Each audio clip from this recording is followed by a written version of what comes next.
fried chicken cutlets with a lemon garlic basil pasta, some Tomte cake, which is kind of like a gingerbread house decorating thing, but with a cake instead of like a cookie things. So we're going to use our little kind of cake molds.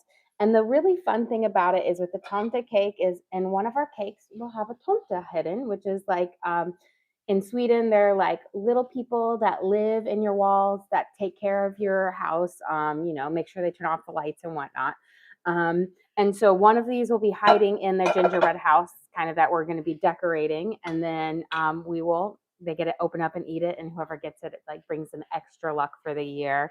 They're also supposed to like bring the next tomte cake to a party, kind of like a king cake where there's a baby, but a little bit different. Okay, let's start by making our cake so that those can get into the oven baking because those are going to need a good amount of time. We're going to start, since we are making 6 tomte cake, we're going to add in 4 sticks of butter. So you need 2 cups. Again, I'm doubling up my recipes so that I can make enough for every kid to have a tomte cake plus one more over on here. That way, because it's fun, we'll all decorate them. And then we always do a little contest every year where we send out pictures to my family and they have to vote on who is the best cake with a blind testing, so nobody's allowed to know who made which one. And then we are going to add in 4 cups of dark brown sugar. You want the dark brown because it's going to give you a richer flavor to the cake. Going to give you more of that nice kind of like almost as if it has molasses in it. So we're going to scoop it up. I feel like I only really use dark brown sugar during the holidays. So 1,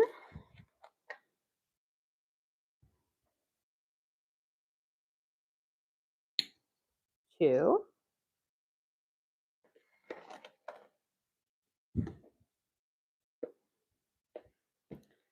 3. You have a question? What's the overall flavor of the cake? So it's like a spice cake. Kind of has some hints of like a gingerbread to it because we will be using like cinnamon and ginger and cloves and stuff in it. So it is kind of like a gingerbread cake in the sense. So like a very Christmas kind of flavored one. Okay. I'm pretty sure that was 4. Yes, okay. I'm lost count. Very easy for me to lose count. Okay, so we've got our 4 cups of brown sugar in here.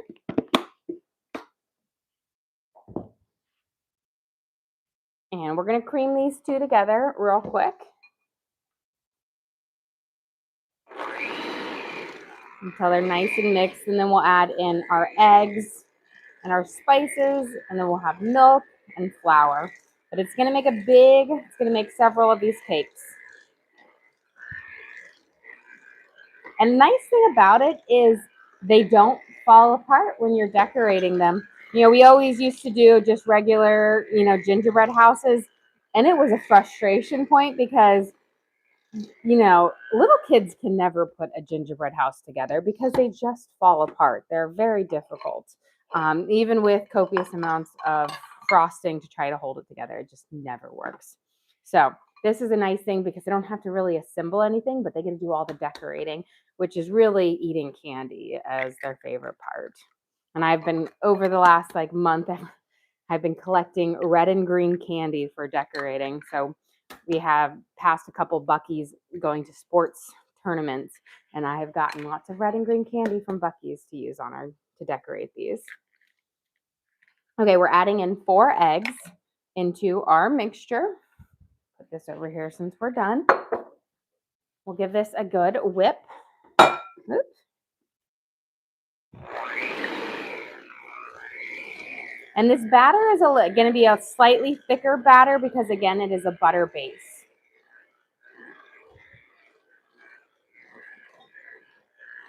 There we go. I'm give it a quick, speed it up a little bit since it's pretty thick. And we're going to make sure that egg gets mixed in there well. Okay. And you can see that brown sugar gives it a very rich color already. Okay, let's add in spices and our milk in just a second, but let me get all the spices. We need ginger, cinnamon, cloves, and nutmeg. And we're going to be using a lot of spices here. So we need a tablespoon of ginger. I'm going to use up the rest of this and then get my next one. So this is where you're getting that gingerbread flavor in it. So a whole tablespoon. And this again is for 6 of these little mini cakes. Here we go. 1 second. I got to get a little thing to poke it. Sometimes our spices get pacted. There we go. Just needs a little love tap. Okay. So 1 tablespoon of ginger. And we're going to use a lot of cinnamon here. We're going to use 4 tablespoons of cinnamon. So you're going to get lots of cinnamon flavor in here, which means I'm going to use up the rest of this container. And then we're going to have more cinnamon. Luckily, I always have lots of cinnamon on it. But I need to get another big one from Costco. So that's 2. Okay, let's shake off. So we've got 2 in here. And then let me grab my other one. I feel like I've done so much holiday baking that my cinnamon is down to the bare bones. 3 and 4. So 4 tablespoons of cinnamon. And that's going to also give it a really, really nice color. And then we're going to add in cloves and nutmeg. So we're going to add in 2 teaspoons of cloves. That's going to give you the Christmas flavor. 1, 2, and then 1 teaspoon of nutmeg. Smells so good.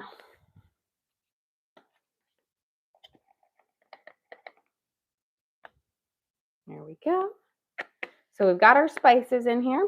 And then let's get our little puffing agent, our leavening agent in. We're going to use 4 teaspoons of baking soda. I know it seems a little bit crazy, but that's what's going to make this cake nice and light and fluffy. 2, 3, 4. And then 1 teaspoon of baking powder.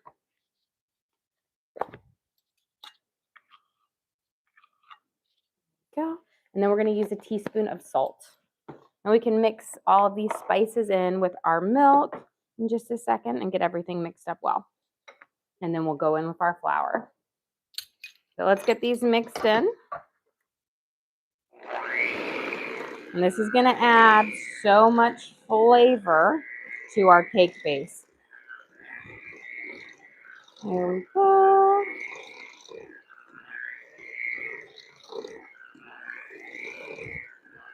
Okay. So I've got this part in. Perfect. Now we're going to add in our milk. We have 3 cups of whole milk. I'm going to add in half of it right now, because then we're going to add in some of our flour, and we kind of do a little so it's not all like a big puddle at one time. This is thin it out just a little bit. Here we go. And now we're going to add in half of our flour. We're going to add in 3 cups of flour.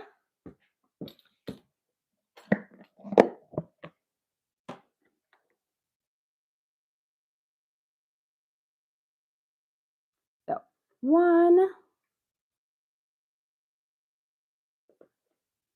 2, and 3. And you're just going to use all-purpose flour. You don't need to use like a cake flour or whatnot. Don't use bread flour. That will weigh your cake down. So we're going to mix this in, and then we'll add in the rest of our milk and the rest of our flour. And this just because we're making it in such a big batch, it's a little bit easier to mix everything in when you do it this way versus trying to dump in all of the milk and all of the flour at one time. Okay. Got this just about mixed in, so now I'm going to add in my milk. So the remaining 1.5 cups. And again, this will make it nice and thin. And then we'll add in our remaining 3 cups of flour. There we go. I'm just going to get my spatula here and give it a good swoop around because it's a lot of batter. There we go. And this is one where you can kind of whip it because we have a lot of that baking agent that we're not going to make it too dense by kind of whipping it some. But I think for our remaining part, I'm going to do it just with my spatula on here. So let's get our last 3 cups in, and then we'll be ready to start baking this up. So I've got 1, 2, and 3. I'm going to slide this out of the way, and we'll mix this up until it's just perfectly incorporated. You can see, again, it's just this really nice, rich cake that has just a lot of those great flavors from the cloves and the cinnamon, lots of cinnamon. Remember, 4 tablespoons of cinnamon here, a tablespoon of ginger, and a teaspoon of nutmeg. So again, just a lot of that great Christmas flavor. And then you have this really richness from the dark brown sugar. Here we go. Perfect. And this is a great way also because with, traditional gingerbread houses, nobody eats them after the fun. They're delicious, so you can definitely eat them up, serve them up after you've had your fun decorating them. Okay, looks like we've got this nice and mixed up. Let's get them in our little Tomte houses. My hands here. I've got a little bit of spray. You want to use some nonstick spray in them to help them come out. And then once we have them all filled up, we will put our Tomte in one, and then they'll bake up. And it's always fun because the kids all swear they have the Tomte in theirs. Okay, we're going to spray this down. I figured we're running low on our spray, so I might have to do the old-fashioned with some butter packets. There we go.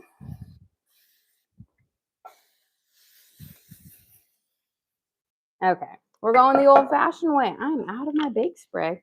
So in case you ever run out, because this is a modern world problem, but back how you used to do it is you just took butter and a paper towel. We'll start with one. You're going to take a kind of a pat of butter here on your paper towel, and you're just going to coat it all the way around on here so that it will come out when we bake. You can do it with shortening too. You can probably do it with olive oil. You just need to kind of coat everything up on here. What I remember doing as a little girl. You would save your little butter packets after you took them out, and they would, that's what you would use to kind of coat them up. Okay. So let's get this again coated all the way around on here. Make sure we get it nice here. I'm going to get in every little ridge because if you see, there's little details. So when you come out, they have these nice little ridges on it, which really makes it really lovely. Okay, let's get a little bit more butter. And then coat this guy up. Okay. And then we'll be ready to pop these in the oven. And then we can start working on our lunch while they're baking up. And we'll get our cookies made for tonight. We're going to make some Swedish pepperkaka, the dough, but the dough has to sit for a good hot minute. Okay. Now we've got them, my hands greased and them thoroughly greased up. So we're going to scoop this in and get ready to bake. Oh, yeah, question. Where do you get those molds? So I got these molds. There's a store that's called like the Tomte cake store, like online. I'm pretty sure, if you search it up, that's where you get it. They come with the molds, a little metal tomte, and then a book about the tomte cake, like about the tomten, the Swedish tomten. So I ordered mine a couple years ago from like that store, but I'm pretty sure Amazon might have them now. It's gotten a little bit more mainstream.